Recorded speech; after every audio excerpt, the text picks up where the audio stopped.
Cool. All right, we have 2 more sessions to go before we head up to the cocktail. And now we're moving into our first fireside chat. Welcome now, Ellen Svanström from H&M Group. A round of applause.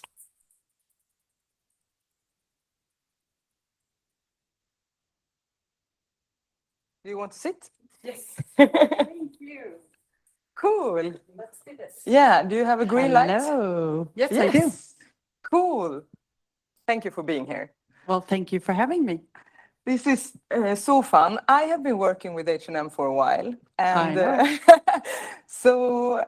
and I have seen you having a North Star testing, but this is the first time since you really got on board to this role that I see you scale something. So where are the secret of this success, you say?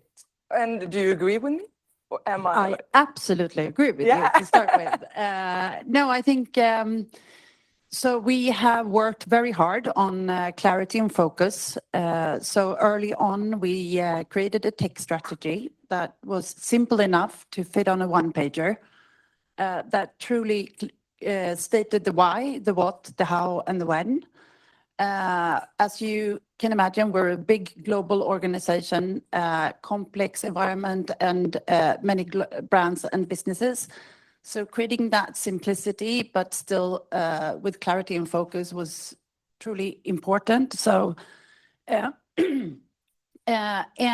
with a clear tech mission, which is really focused on creating efficient and effective tech for today's needs and tomorrow's opportunities, we find the right balance of both. Because I always say that the best we can do for our brands is to keep them stable and secure. And when the environment around cybersecurity and the complexity and the challenges that impose, it seems like a simple task, but it's really not. So never losing focus on that. But then also have the organization hunt for possibilities. So we need to manage the complexity, decrease the complexity to give room for the new. So we actually have now an organization that constantly hunt for creating that simplicity and efficiency so we can move into the new in a more cost-efficient way. And the second one I would mention is that we have launched something that we call the Tech Academy. Maybe it sounds simple and obvious, but for us to really recognize that what we need to invest in is our own competence, because everything is moving so fast. So investing in that competence and development and staying in the forefront to be able to capture whatever comes is the second part. So. And you are talking about both start doing stuff, but also stop doing stuff. So what would you say you have stopped doing? Well, in order to stop doing things, you need to know what you need to be focusing on and what you need to do. And we have been through, as you were alluding to too, we've been through a lot of change and disruptions in the market, and being a global company, obviously you get hit with pretty much everything. So it's obviously easy to be lured into testing a lot of things that don't provide that return on investment. So we have struggled to find the structure, I must admit. I think what we're looking at right now, we have started with the concept that we call Horizon 3, which is a structured way to explore and test and learn. And Gustav, who sits here, he's the one who is actually running this. So with a very clear mandate, you actually bring your North Star to life, but in a very controlled manner and a structure. And that enables you to truly test out the full 360 in a way. And that then gives direction to the Horizon 2, say the midterm perspectives, to steer that. And that's where you scale. So having that maybe very simple structure, but being disciplined on it, and making that work for the organization has really proved to be the differences. And then what do you stop doing? Well, the things that don't align to that. So Horizon 1 is then operation. business as usual. Yeah, and then you still need to focus on continuous improvement in your Horizon 1. You cannot stop doing that. So that's the balance between today's needs and tomorrow's opportunity. But you can never not, like, you need to do both. So that's what we worked a lot on.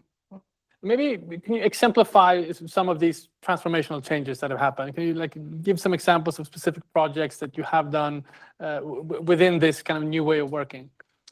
Absolutely. So we started like, and we've talked about product visibility and transparency throughout the value chain. So having the best and most beautiful product available at the right price at the right time is obviously what we need to do every day. But we've learned so much from our online world, and that's really intuitive when it comes to data and how you can really test and learn from customer experience. But we are an omni player, so actually bringing that intelligence into our stores has been what we need to do. So by leveraging our Horizon 3 concept and exploring emerging technology, we have actually been able to empower our stores with the similar capabilities that we are familiar to in the online world.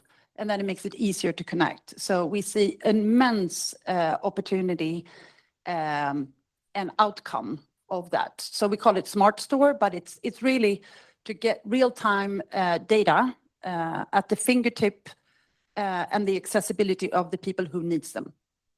And also getting the data out of the store. So what's happening in the customer experience and what products works and. Well, yeah, it's like you get that browsing experience, that real-time data out of the store as you usually get online.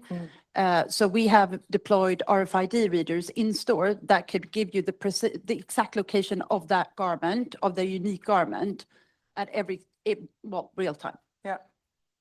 Yeah, and then you can really talk about the omni customer experience that we've been talking about it for decades, right? But we haven't seen it actually. So we are actually seeing it now. So, and you have a store in Soho that has this, right? Yeah. So we've gone beyond Soho now. So we're now looking at a market where we actually deploy this end to end, but also connecting the data further back into the supply chain.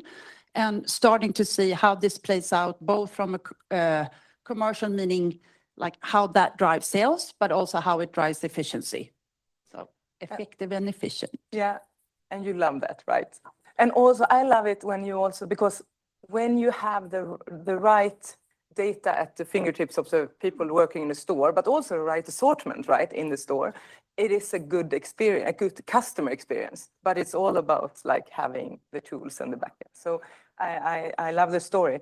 But I know when you do this, it's so many parts of the organization that needs to work in different ways, work together, understanding which part of this process am I owning, which data do we have and how can I use it? So can you give us like some information about the challenges within the organizational change that needs this like? Well, I think we tend to maybe focus sometimes too much on the tech enablement and maybe the tech at hand and what it is that you are exploring or testing. With the Horizon 3 concept, we can do also the business change and the operational changes.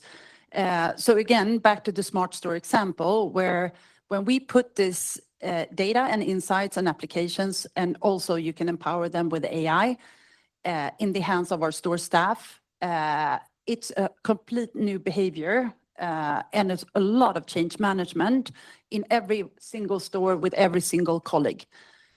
So you can just imagine how much change management that actually entails. So the learning that comes out of the Horizon 3 is not maybe not important what the technology is. It's actually what the business change is that requires for us to get the return on investment of the technology. Where do you see AI playing into this, and maybe looking ahead a little bit as well? Like, can you reveal anything what's around the corner for H&M Group? Well, I think we have actually been on a journey where we have invested heavily in our data foundation, and why we have done that is to be prepared and to be able to be flexible enough, but also capable to bring the right data to the right user and then amplify that with AI tools. So the data foundation has you can imagine we have a pretty complex tech landscape, but by investing in the data foundation, we have source-aligned data products that then connects with integrated data products that then can be used and accessible and scalable, which is very important when you move it out of the source system and you can actually make it scalable enough to the purpose that it needs to be done. And then you connect that to the user and you amplify that with AI. So we are actually structured now so we can enable different AI use cases. We have done several, for example, in the design process where we have enabled our in-house designers, which are one of our biggest core competitive advantage of having in-house own design teams. We've now enabled them with more data, more intelligence, and actually providing new AI models on top so they can innovate in the way that they design the products. That's really cool. Exciting stuff. Do you have a last question to Ellen before we let her go? Yeah, of course, sustainability.